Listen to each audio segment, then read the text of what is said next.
دوستو اس ویڈیو میں مسجد الاقصی کو جنات نے کیسے بنایا اس کی پوری ہسٹری آپ کو بتائیں گے۔ گزارش ہے کہ اس ویڈیو کو اینڈ تک ضرور دیکھیے گا۔ مسجد الاقصی مسلمانوں کے 3 مقدس مقامات میں سے ایک ہے، جس کی طرف رخ کر کے حضور صلی اللہ علیہ وسلم اور آپ کے صحابہ نے تقریباً 1.5 سالوں تک نماز ادا کی۔ معراج کا واقعہ اس بات کی دلیل ہے کہ مسجد الاقصی کتنی خاص ہے۔ یہ علاقہ پیغمبروں کی سرزمین رہا ہے، جہاں بے شمار نبی بھیجے گئے۔ قرآن پاک میں اللہ ارشاد فرماتا ہے، پاک ہے وہ ذات جو لے گئی ایک رات اپنے بندے کو مسجد الحرام سے مسجد الاقصی تک، کہ جس کے ارد گرد ہم نے برکت رکھ دی ہے۔ دوستو ان آیات میں جس بابرکت زمین کا ذکر ہے وہ بیت المقدس اور اس کے آس پاس کے علاقے ہیں۔ حدیث پاک میں حضور صلی اللہ علیہ وسلم نے مسجد الاقصی کی فضیلت بیان کی ہے۔ آپ سے پوچھا گیا، اے اللہ کے رسول، اس روئے زمین پر سب سے پہلی کون سی مسجد تعمیر کی گئی؟ آپ نے فرمایا مسجد الحرام۔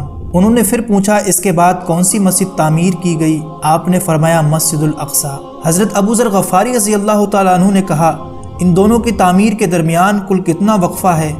آپ صلی اللہ علیہ وسلم نے جواب دیا، 40 سال۔ محترم دوستو، روایتوں کے مطابق اللہ تعالیٰ نے جبریل علیہ السلام کو خاص طور سے حضرت آدم علیہ السلام کی طرف بھیجا اور حکم دیا کہ مسجد الحرام اور مسجد الاقصی کی تعمیر کرو۔ ابن حشام نے اپنی کتاب میں لکھا ہے کہ جب بنی اسرائیل فلسطین میں مضبوط ہوئے اور ان کی ریاست قائم ہوئی تو حضرت داؤد علیہ السلام نے بیت المقدس کی دوبارہ بنیاد رکھی۔ پھر ان کے جانشین فرزند حضرت سلیمان علیہ السلام نے مسجد الاقصی کی مکمل تعمیر فرمائی۔ کئی تاریخی روایتوں سے یہ پتہ چلتا ہے کہ مسجد الاقصی کو کئی مرحلوں میں بار بار تعمیر کیا گیا ہے، جس کی تصدیق کئی پیغمبروں نے کی، لیکن مسجد الاقصی کی مکمل تعمیر حضرت سلیمان علیہ السلام کے دور میں ہوئی، جس کی تائید نہ صرف اسلامی بلکہ اسرائیلی روایتوں میں بھی ملتی ہے۔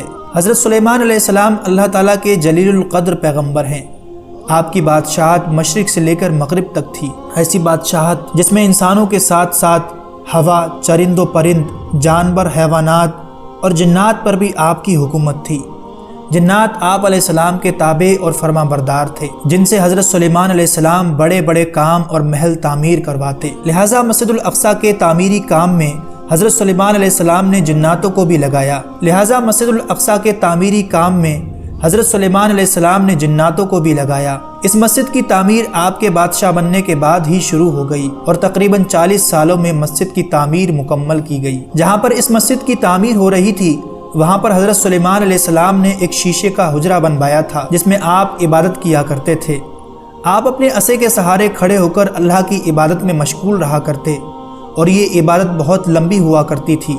آپ کئی دن یا مہینے بھر ایسے ہی کھڑے رہتے اور جنات اپنے کاموں میں مشغول رہا کرتے۔ دوستو اللہ تعالیٰ نے جنات کو ایسی مخلوق بنایا ہے جو مشکل سے مشکل اور سخت سے سخت کام سر انجام دے سکتے ہیں۔ اس لیے حضرت سلیمان علیہ السلام نے ارادہ فرمایا کہ مسجد ہیکل کے چاروں جانب ایک عظیم الشان شہر آباد کیا جائے اور مسجد کی تعمیر بھی شروع کی جائے۔ ان کی خواہش یہ تھی کہ مسجد اور شہر کو بیش قیمتی پتھروں سے بنوائیں اور اس کے لیے حسین اور بڑے بڑے پتھر منگوائے، اور یہ کام صرف جن ہی سر انجام دے سکتے تھے۔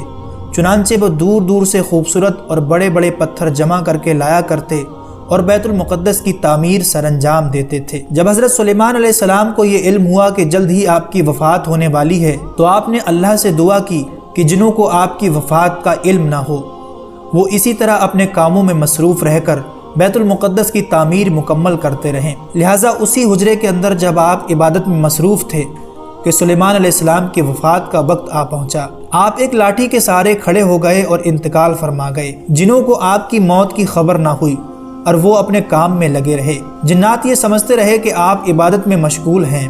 دوستو انبیاء اکرام کے جسم مبارک کبھی سڑتے نہیں ہیں اور نہ ہی زمین کی مٹی انہیں کھا سکتی ہے۔ اس روئے زمین پر جتنے بھی نبی بھیجے گئے آج بھی ان کے جسم مبارک قبروں میں صحیح سالم اور موجود ہیں۔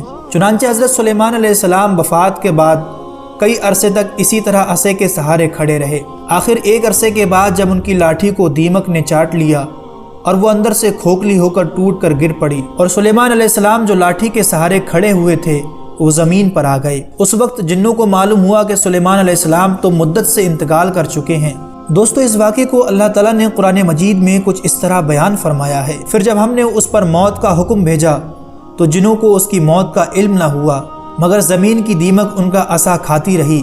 پھر جب سلیمان زمین پر آئے تو جنوں پر یہ حقیقت کھل گئی کہ اگر وہ غیب جانتے ہوتے تو اس ذلت و خواری میں نہ رہتے۔ دوستو، اس واقعے سے پہلے لوگ یہ سمجھا کرتے تھے کہ جنوں کو غیب کا علم ہوتا ہے، لیکن اللہ نے لوگوں کا یہ بھرم بھی دور کر دیا اور آنے والے لوگوں کے لیے یہ ایک سبق بنا۔ امید کرتے ہیں یہ انفارمیشن بھرا ویڈیو آپ کو پسند آیا ہوگا۔ اسے لائک اور اپنے دوستوں کو ضرور شیئر کریں۔